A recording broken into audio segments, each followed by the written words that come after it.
Shalom teman-teman, malam ini kita masih diberi Tuhan kesempatan untuk bertemu kembali melalui live streaming. Waktu berjalan begitu cepat, tidak terasa masa pandemi ini berlalu selama 9 bulan. Teman-teman, mari kita saat teduh sejenak. Tuhan, kami bersyukur atas penyertaan hari ini.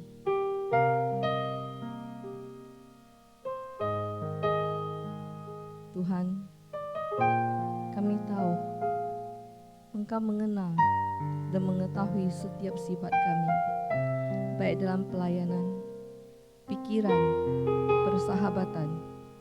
Tuhan, kami mau serahkan doa malam ini di dalam tangan-Mu. Kiranya Engkau hadir di tengah-tengah doa malam ini, dari awal, pertengahan, sampai akhir. Kami serahkan semuanya di dalam tangan-Mu. Dalam nama Tuhan Yesus kami berdoa mengucap syukur. Mari kita sama-sama memuji, memuliakan nama-Nya dan bersyukur kepada Tuhan yang selama ini telah menyertai kami semua.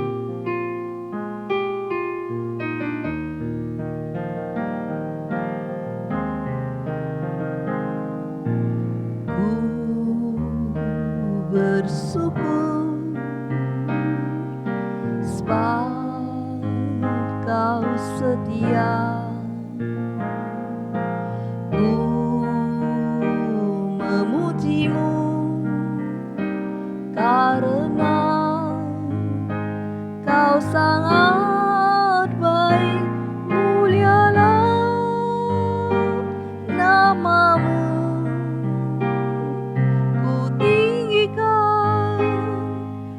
Agungkan selama hidupku. Sekali lagi. Ku bersyukur sebab Kau setia. Ku memuji-Mu karena Kau sangat baik. Mulialah nama-Mu. Ku tinggikan, ku agungkan selama hidupku.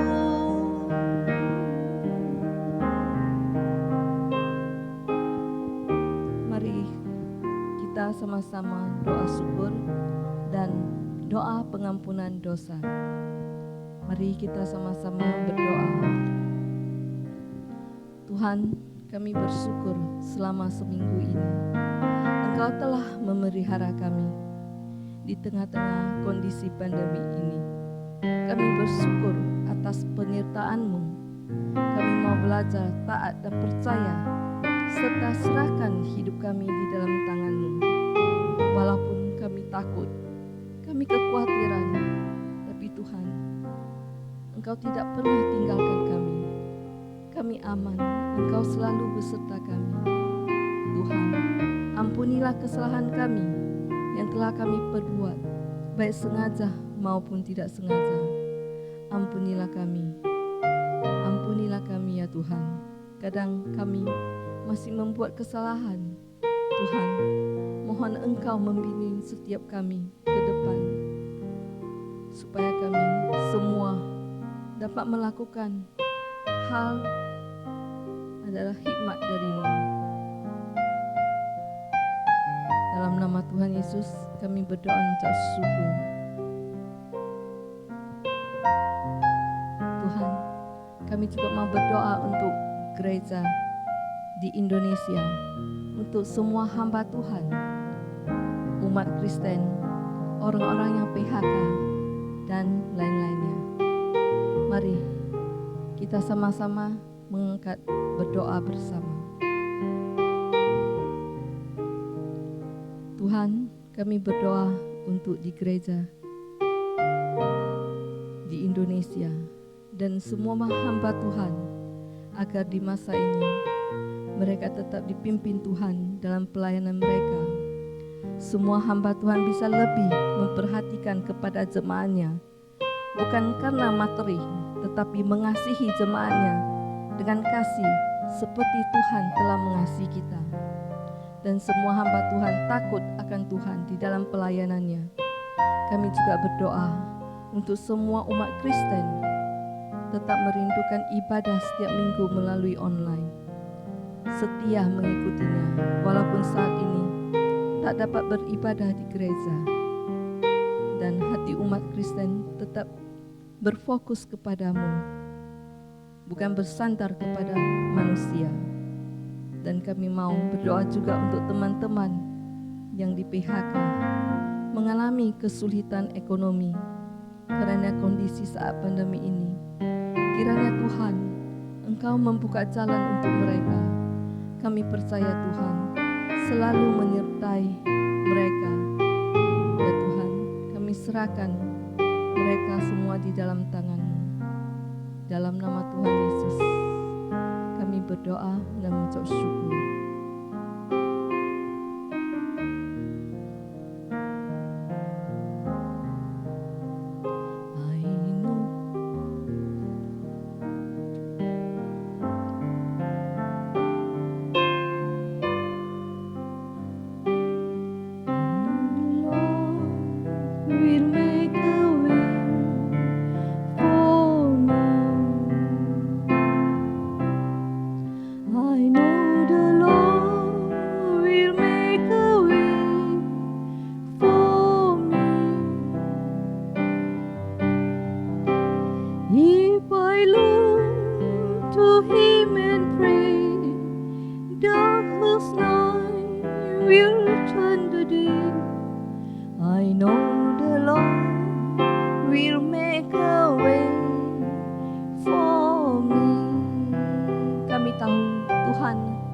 Engkau akan membuka jalan untuk kami semuanya.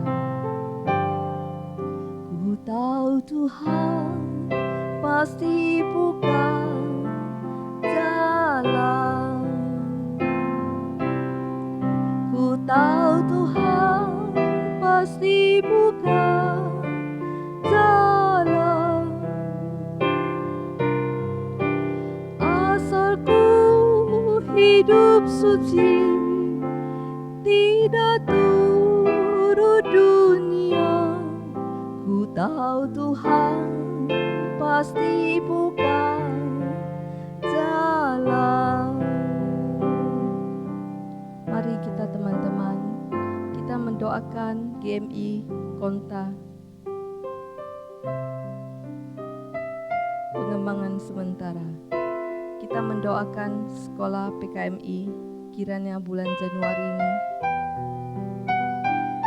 dapat sekolah seperti biasa, dan persiapan Natal KPS dari distrik 1 sampai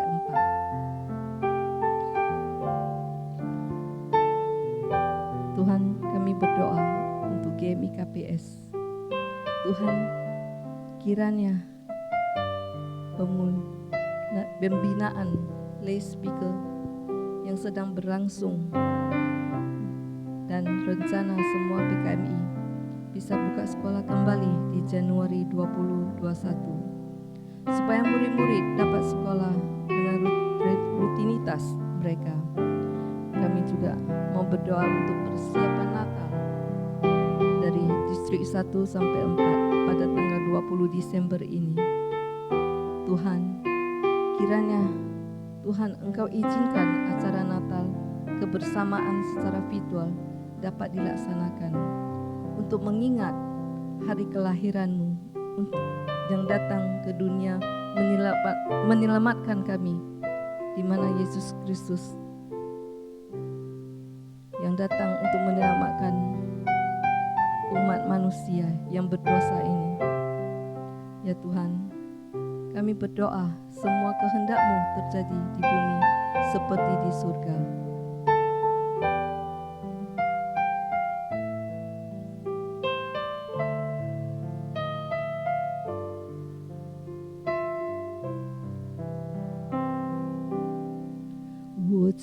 求主为我预备道路，我只求主为我预备道路，仰望主，恳切祈求，从罪孽变白昼，我只求主为我预备道路。I know the Lord will make a way for me. I know the Lord will make a way for me. If I look to Him and pray, darkest night will turn to day. I know the Lord will make a way for me. Mari teman, kita sama-sama berdoa untuk gereja MDC, untuk semua hamba Tuhan dan majelis, serta kesehatan untuk keluarga, pekerjaan, semua jemaat MDC, dan persiapan pernikahan Guru Injil Daniel Gan. Mari kita sama-sama mengangkat suara untuk berdoa bersama. Tuhan, kami datang lagi di hadirat-Mu sekali ini. Kami mau berdoa untuk gereja MDC. Kiranya Engkau memberi kesatuan hati dalam pelayanan untuk semua hamba Tuhan MDC dan majelis di dalam pelayanannya mempunyai komitmen dan integritas. Kami berdoa juga untuk kesehatan, keluarga, dan pekerjaan untuk semua jemaat MDC. Tuhan, Engkaulah yang memberkati, Engkaulah yang menumpang kami semua. Senantiasa jemaat-Mu tetap bersandar kepadamu. Kami mau berdoa untuk Guru Injil Daniel Gan, persiapan pernikahannya pada tanggal 12 Desember ini. Kiranya Tuhan, Engkau memimpin Guru Injil Daniel Gan, memberi dia kesehatan yang prima dan kebutuhan persiapan pernikahannya. Di dalam nama Tuhan Yesus, kami berdoa mengucap syukur.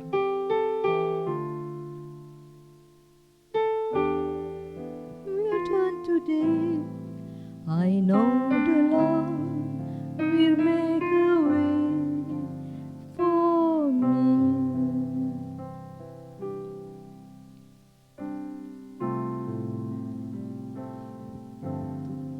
Teman, mari kita sama-sama memuji, memuliakan Tuhan Yesus dengan lagu Isen Aini. Yang Isen Ai Yesus.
Isen Ai Ni 跟随你。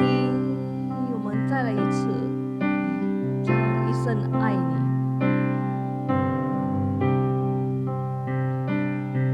亲爱的宝贵耶稣，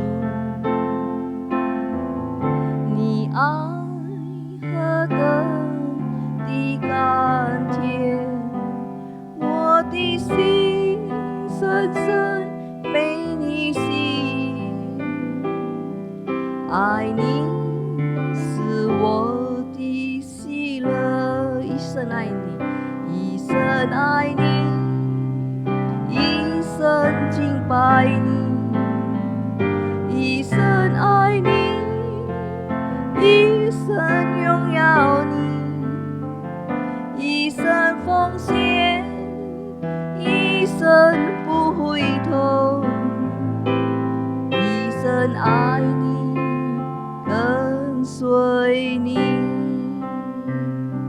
Mari kita berdoa untuk Youth MDC.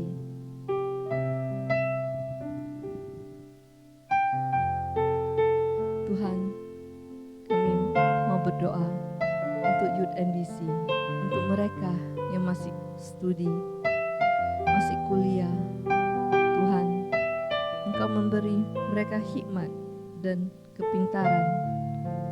Tuhan, Engkau menuntun mereka melalui online ini, supaya studi mereka dapat terlaksana dengan baik. Ya Tuhan, kami juga mau berdoa untuk youth yang masih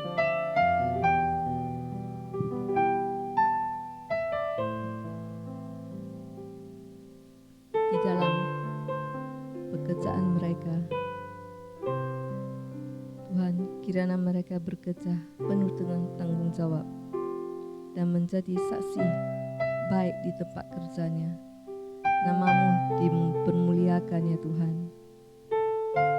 Tuhan, kami juga berdoa untuk teman-teman di youth ini yang sekolah di luar negeri. Tuhan, Engkau sendiri yang menuntun mereka, menjaga mereka juga ya Tuhan. Tuhan, kiranya Engkau juga memberkati masa depan mereka semua dan pelayanan mereka. Kiranya Youth MDC ini dapat beraktivitas kembali seperti biasanya. Dalam nama Tuhan Yesus, kami berdoa mengucap syukur. Amin.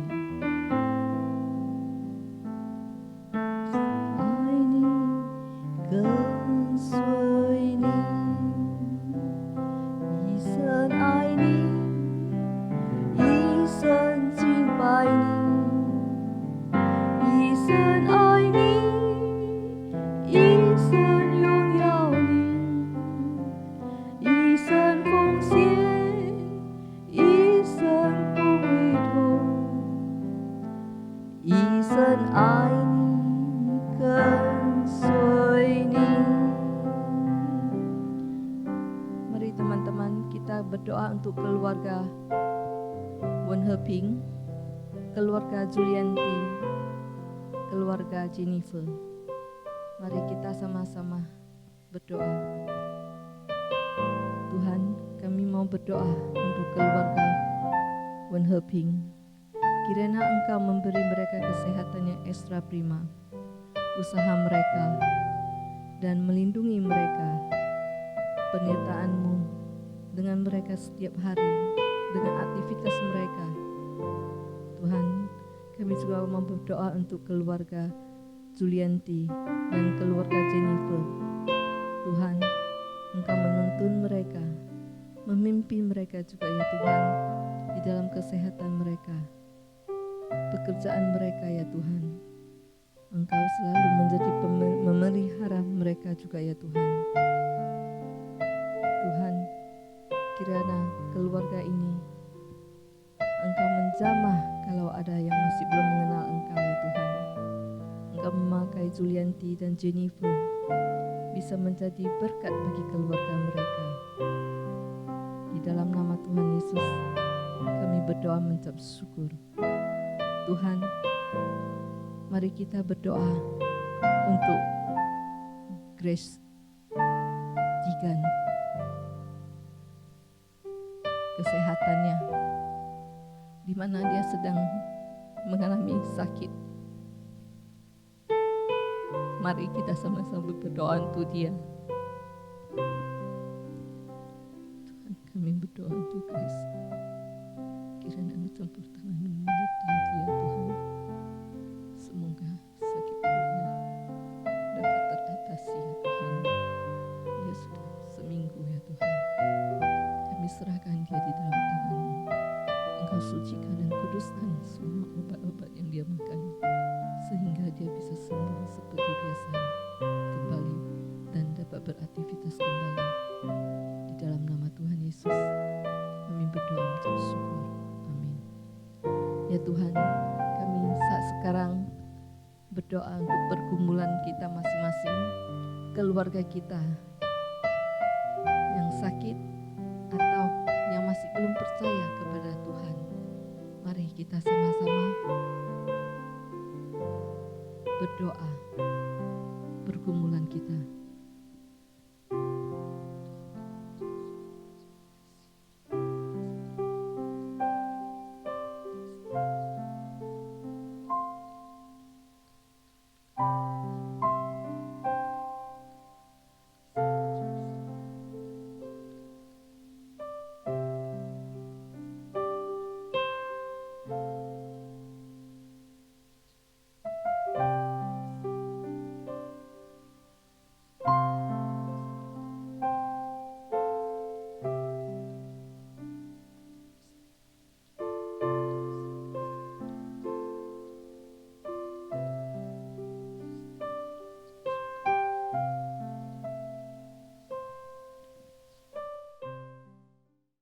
Salam Bapak Ibu yang terkasih, apa kabar semuanya? Dimanapun kita berada, kiranya Tuhan senantiasa memberkati kita. Sebelum kita mendengarkan firman Tuhan, marilah kita bersatu di dalam doa. Bapa, kami bersyukur pada malam hari ini kami dapat datang ke hadirat-Mu untuk berdoa dan mendengarkan firman-Mu. Terima kasih Bapa untuk kesempatan yang Kau berikan ini. Dengarlah setiap seruan doa-doa kami. Saat ini kami akan mendengarkan firman-Mu. Bukalah hati dan pikiran kami, agar firman-Mu dapat berakar dan bertumbuh di dalam kehidupan kami.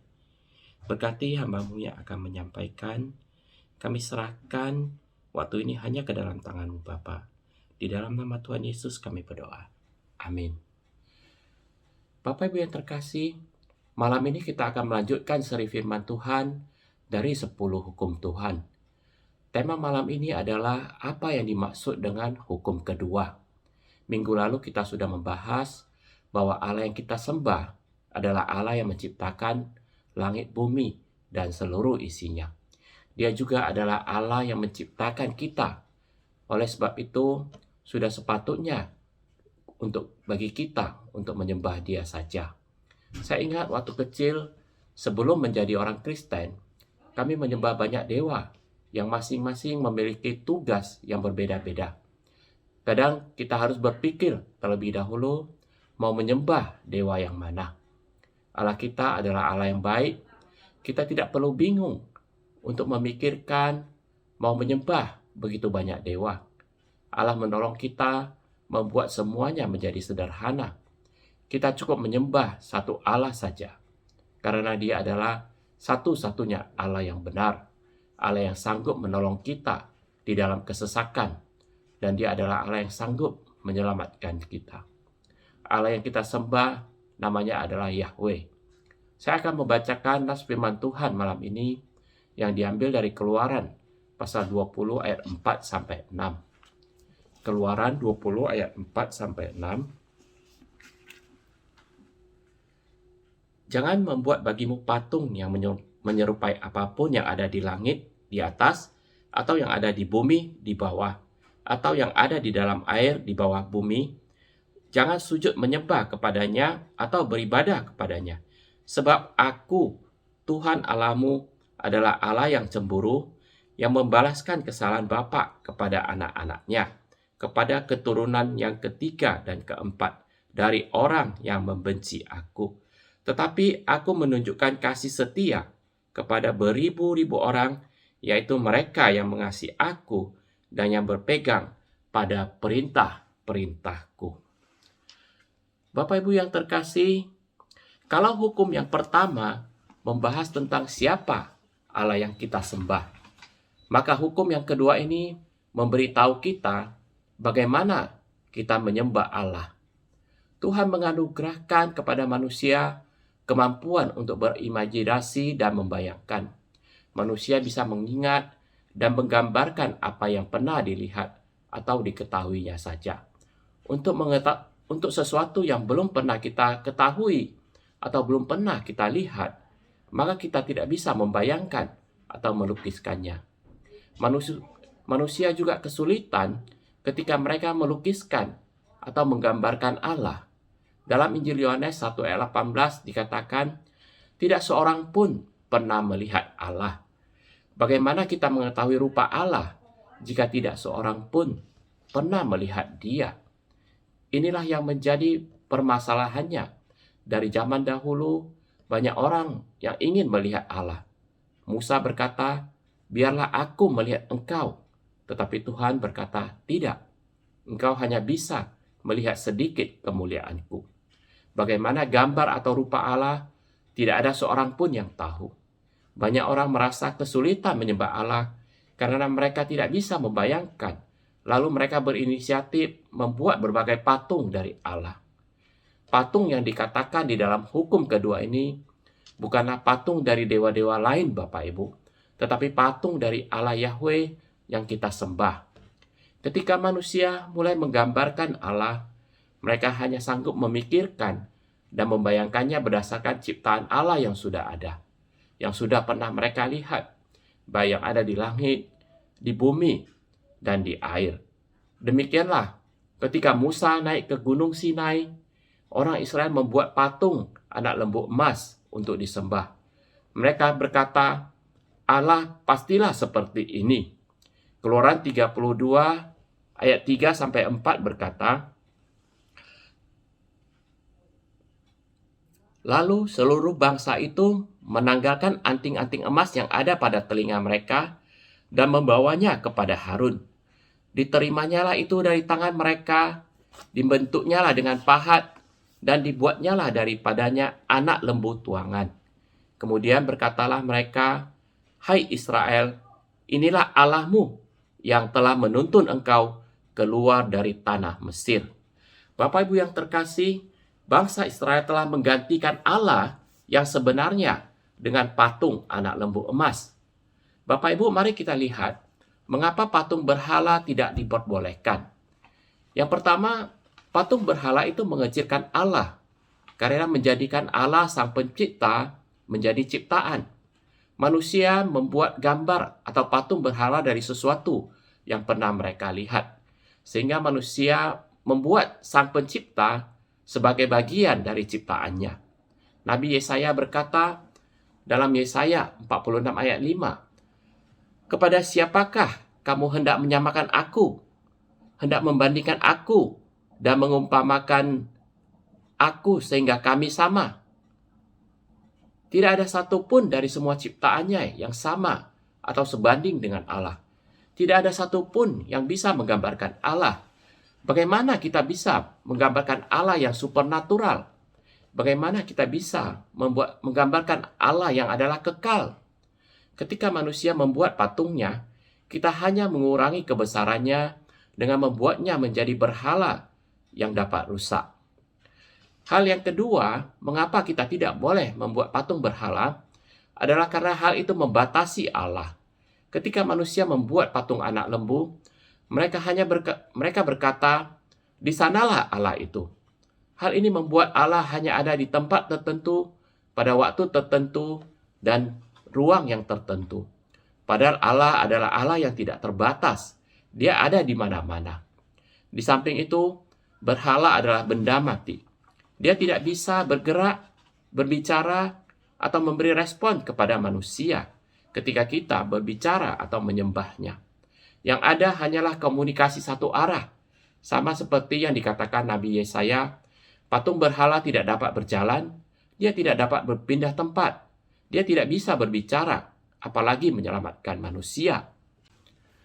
Yang ketiga adalah patung berhala itu bukan hanya mengecilkan dan membatasi Allah, tetapi cepat atau lambat dia akan menggantikan Allah yang disembah.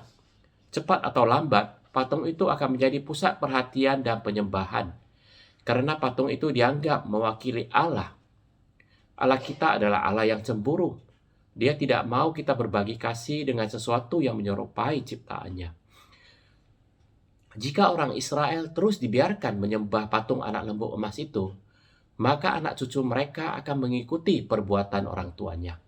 Lama-kelamaan, mereka akan melupakan Allah dan hanya fokus menyembah anak lembu emas itu. Akibat buruknya akan berdampak pada anak cucu mereka sampai 4 keturunan. Dosa ini akan terjadi secara turun-temurun pada keluarga. Itulah yang diingatkan Allah dengan sangat serius sekali. Bapak Ibu yang terkasih, dalam pelayanannya, Yesus menggunakan berbagai benda atau materi seperti roti, air, dan anggur untuk menyatakan kebenaran rohaninya. Kita melihat Yesus menggunakan hal-hal yang biasa dan sederhana saja. Air, roti, dan anggur dapat kita peroleh dengan mudah. Yesus memilih materi yang biasa-biasa saja. Tujuannya adalah agar kita tidak memperlakukannya dengan istimewa. Jika Yesus menggunakan barang yang langka dan berharga, maka manusia cenderung akan menjadikannya sangat istimewa dan mungkin akan memberhalakannya. Air, roti, dan anggur adalah materi yang biasa kita gunakan dalam perjamuan kudus. Air, roti, dan anggur bukanlah mewakili Allah, tetapi untuk mengingatkan kita akan Allah. Semua ini adalah benda yang menolong kita dalam penyembahan. Materi-materi ini tidaklah boleh menjadi begitu istimewa, sehingga berpotensi menjadi berhala.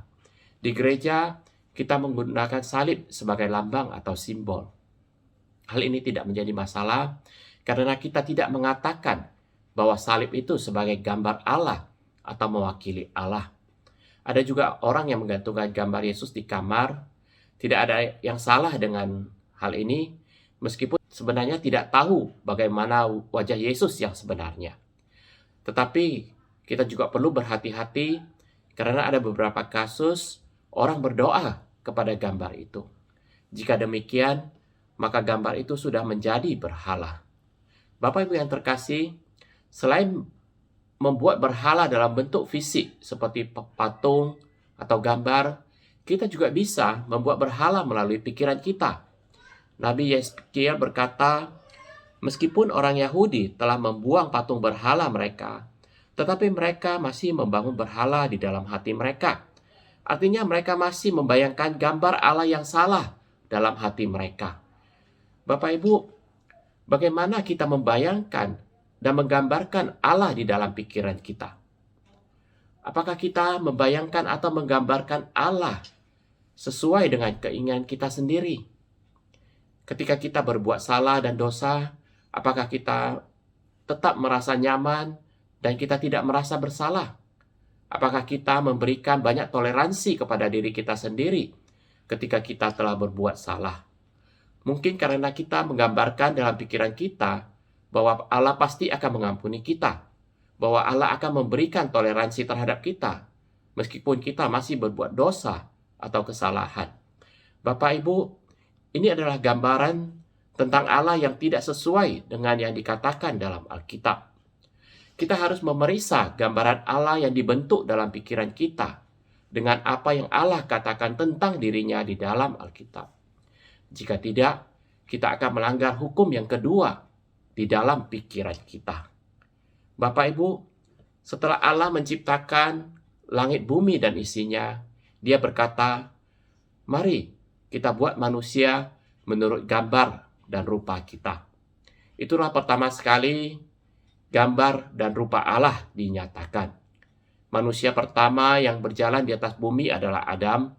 Adam adalah gambar dan rupa Allah yang bukan dibuat oleh buatan tangan manusia, tetapi dibuat oleh Allah sendiri.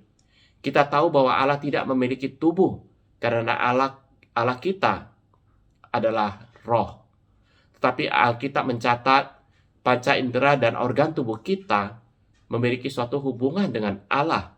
Alkitab mengatakan mata Allah melihat, telinga Allah mendengarkan tangisan kita, mulut Allah berfirman. Alkitab juga mengatakan lengan Allah, tangan dan jari Allah, kaki Allah. Alkitab berbicara tentang semua ini. Di dalam diri Adam ada gambaran Allah karena Allah menciptakan Adam untuk hidup selama-lamanya. Adam diciptakan untuk bisa mengasihi, berelasi, dan berkomunikasi dengan Allah. Tetapi gambar dan rupa Allah itu telah rusak sejak Adam jatuh ke dalam dosa. Kita tidak bisa lagi melihat manusia dan mengatakan mereka sama seperti Allah. Ketika kita melihat satu sama lain, kita melihat adanya kejahatan dan kebobrokan dari manusia. Meskipun demikian, Tuhan sangat mengasihi kita. Dia tidak membiarkan manusia dalam kegelapan. Untuk menangani persoalan ini, Allah membuat Adam yang kedua, yaitu Yesus Kristus. Allah memulai sebuah ras manusia baru yang sesuai dengan gambar dan rupanya. Paulus menulis dalam Kolose, Yesus adalah gambar Allah yang tidak kelihatan. Dalam Yesuslah berdiam secara jasmania seluruh kepenuhan kealahan. Dalam Ibrani dikatakan, Yesus adalah cahaya kemuliaan Allah dan gambar wujud Allah. Malam sebelum Yesus disalibkan, Filipus berkata kepadanya, Tuhan, tunjukkanlah Bapa kepada kami. Sekali saja, maka kami akan puas. Yesus menjawab, telah sekian lama aku bersama kamu, Filipus. Namun engkau tidak mengenal aku. Barang siapa melihat aku, telah melihat Bapa. Akhirnya manusia bisa melihat kembali gambar dan rupa Allah. Ketika manusia melihat Yesus, mereka akan berkata, itulah gambar dan rupa Allah. Yesus adalah gambaran dari Bapanya. Jika kita ini mengetahui bagaimana rasanya melihat dan bertemu Allah, bagaimana pribadinya, bagaimana dia bereaksi atau bersikap, apa yang Allah rasakan tentang kita. Semua ini dapat kita ketahui dengan membaca dan mempelajari kehidupan Yesus. Kita yang hidup sekarang tidak bisa melihat Yesus lagi, karena dia sudah pergi kepada Bapa di surga. Kita tidak akan melihatnya sampai dia datang kembali. Yesus tidak meninggalkan lukisan atau fotonya kepada kita. Yesus tidak meninggalkan catatan berapa tinggi dia, apakah kulitnya putih atau coklat, apakah matanya biru atau coklat. Jika ada catatan atau gambar dari Yesus, manusia mungkin sudah membuat patungnya dan berkata, beginilah rupa Tuhan. Tetapi Yesus lebih bijaksana dan berhikmat dari kita. Dia tidak meninggalkan semua itu. Lalu bagaimana dengan kita sekarang yang tidak bisa melihat Allah dan tidak bisa melihat Yesus lagi? Tahukah Bapak Ibu apa rencana Allah selanjutnya? Allah mau menjadikan banyak orang untuk menjadi semakin menyerupai Yesus. Semua orang Kristen di dunia ini dipanggil untuk menjadi semakin serupa dengan gambaran anaknya. Mari kita lihat beberapa nas dalam Perjanjian Baru. Dalam Kolose dikatakan, kenakanlah manusia baru yang terus-menerus diperbaharui dalam pengetahuan sesuai dengan gambar dari penciptanya. Dalam Roma 8 dikatakan, semua orang yang dipilihnya dari semula, mereka juga ditentukannya dari semula untuk menjadi serupa dengan gambaran anaknya. Dan dalam 2 Korintus 3 ayat 18 dikatakan, kita semua mencerminkan kemuliaan Tuhan dengan muka yang tidak terselubung. Karena kemuliaan itu datangnya dari Tuhan, yang adalah roh, maka kita diubah menjadi serupa dengan gambarnya, dalam kemuliaan yang semakin besar. Bapak Ibu yang terkasih, Allah sekali lagi ingin memberikan gambar dan rupanya ke seluruh dunia. Dia ingin agar semua orang tahu seperti apa dia kelihatan. Bukan dengan patung batu atau patung marmer, bukan dengan kayu atau emas, bukan dengan berhala hasil imajinasi manusia, tetapi dengan mentransformasi manusia menjadi semakin serupa dengan Kristus. Itulah yang menjadi tujuan hidup kita sebagai orang Kristen. Maukah kita diubah oleh Roh Kudus menjadi semakin serupa dengan anaknya. Maukah kita memancarkan terang Kristus di dunia yang gelap ini, menolong mereka yang berada dalam kegelapan dan putus asa, dan mencari Allah yang sejati. Dunia ini sedang mencari orang yang semakin serupa dengan Kristus, semakin serupa dengan Allah. Kiranya kita tidak membuat patung berhala dalam bentuk apapun, tetapi diri kita sendirilah yang semakin diubah seperti gambar dan rupa Allah. Amin. Mari kita bersatu dalam doa. Bapa, kami bersyukur untuk firman-Mu malam ini. Engkau mengingatkan kami untuk menyembah-Mu dengan segenap hati, jiwa, dan pikiran kami. Kami bersyukur memiliki Allah yang begitu mengasihi kami. Di saat kami putus asa dan kehilangan harapan, Engkau mengirimkan anak-Mu untuk menjadi penyelamat kami. Bapa, tolong kami agar kami dapat terus bertumbuh dalam iman kerohanian kami. Kami semakin bertumbuh menyerupai gambaran dari anak-Mu, sehingga seluruh kehidupan kami dapat memuliakan Engkau. Terima kasih Bapa. Di dalam nama Tuhan Yesus kami berdoa. Amin. Selamat malam Bapak Ibu yang terkasih. Sampai jumpa kembali. Tuhan Yesus memberkati kita semua.